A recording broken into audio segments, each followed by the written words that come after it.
In this case, we don't have any MBAS services. So let's explore the two apps in our project. So first of all, we'll click on the Hello Client app. So we've got a simple Hello World Client app. If we just zoom in there a little and we type our name,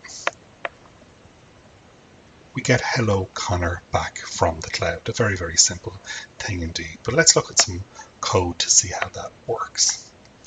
The editor is a very useful way for making quick edits and viewing code, though you're more likely to be editing your app's code in the editor of your choice. If we navigate to index.html, we can see the simple HTML behind this app. We've got some text, an input area that takes some text, a button to call our cloud app, and a div for inserting the response of our cloud call into. In Hello.js, we have an event bound to a click event on our button, which calls our cloud app via our $fh.cloud API. We pass this API some parameters such as the RESTful route of the action we're calling and some data we'd like to pass to the cloud request. The success callback of this particular cloud call will echo the cloud's response into our cloud response div. So now let's have a look at the cloud app to see what logic is triggered when we press our say hello button. So here we see the cloud app details screen. We can see that our cloud code is running as well as some other details. If we navigate to the editor, we can see the actual code itself. If you have a look at application.js, you can see how our Node.js app works. Our cloud app in this case is just a regular standard Node.js Express application.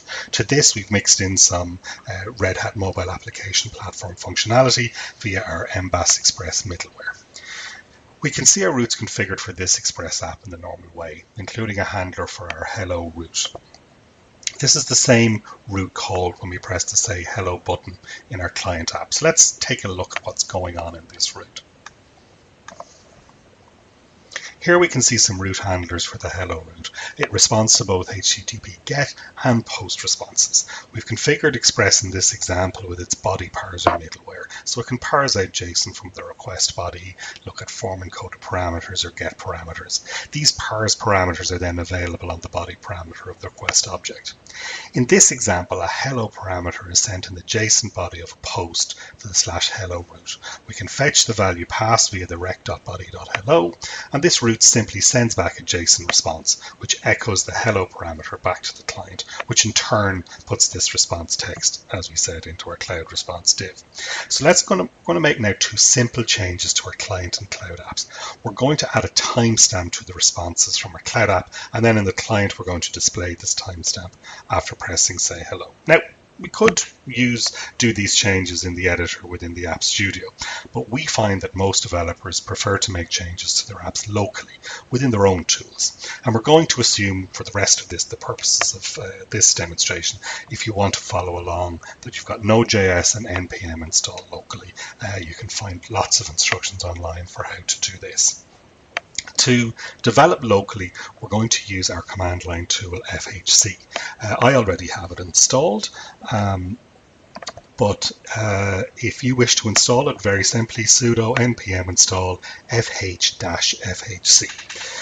With FHC installed, we can now use it to clone the source code of our apps from the Git repository set up for our apps. You can clone these just using standard Git commands because they are standard Git repos, but FHC just makes it a little easier because it clones all of the repos in one single command.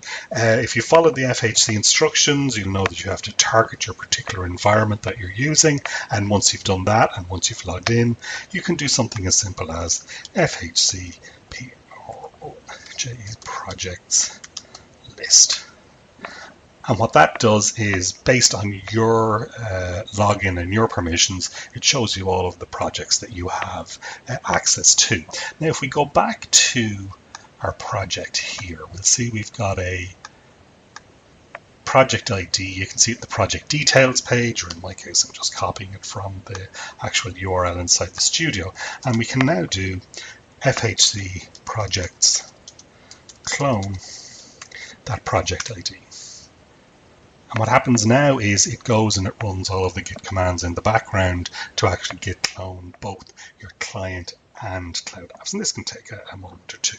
Now the next thing we're going to do for our local development, as you can see, we now have two directories, Cloud App and Cordova Light App. So let's cd into our Cloud App in this window and cd into our Cordova app in this window, and we type npm install in both cases to install all of our npm module dependencies.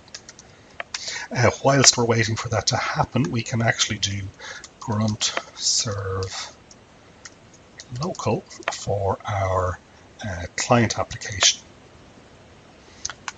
which launches our client application inside Chrome. So if we do grunt serve for the cloud code, this now runs your Node.js code locally and watches for any changes that might happen.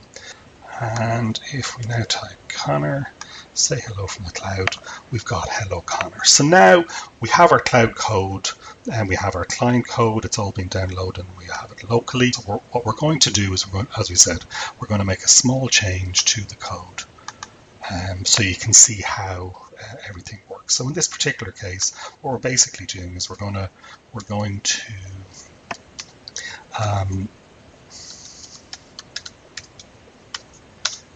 add a timestamp response to our code. We do that very simply like this,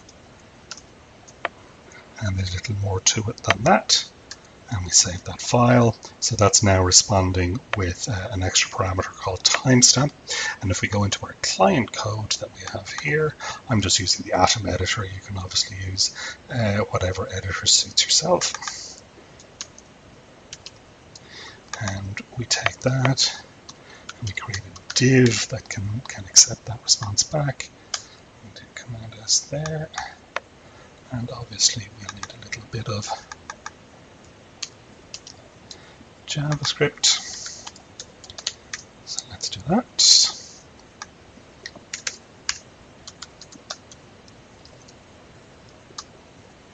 We'll save that, and let's refresh our page, and all having gone well, what we should see is, yes, hello Connor, along with the timestamp, because as you can see, the node code itself automatically restarted when it was noticed that a file had changed. So now that we've done that, we've shown the entire local development flow. Let's exit out of our two apps there, and let's commit our code back to the Red Hat mobile application platform. So we do a commit there, we do your classic and we do the same here.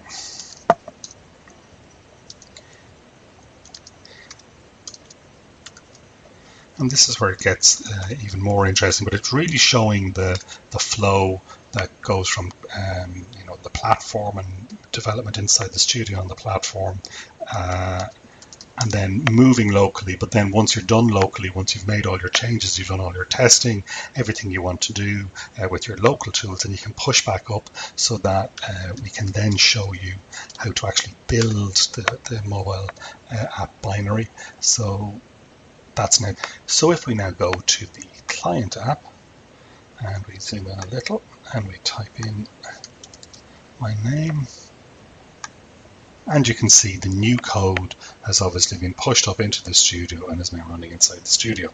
But now let's go to the build screen. So now we can make use of the build farm, which enables us to build binaries for any of the supported platforms in the cloud without needing any of those local development tools on your local machine. So we've clicked build there to get the build started.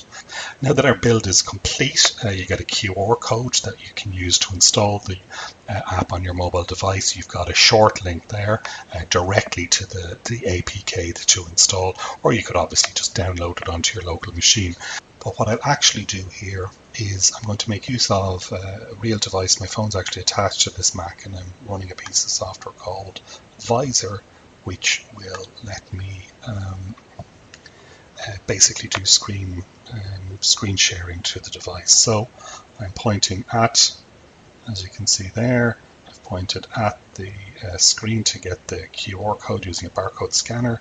I hit that URL, goes and grabs it, downloads the file.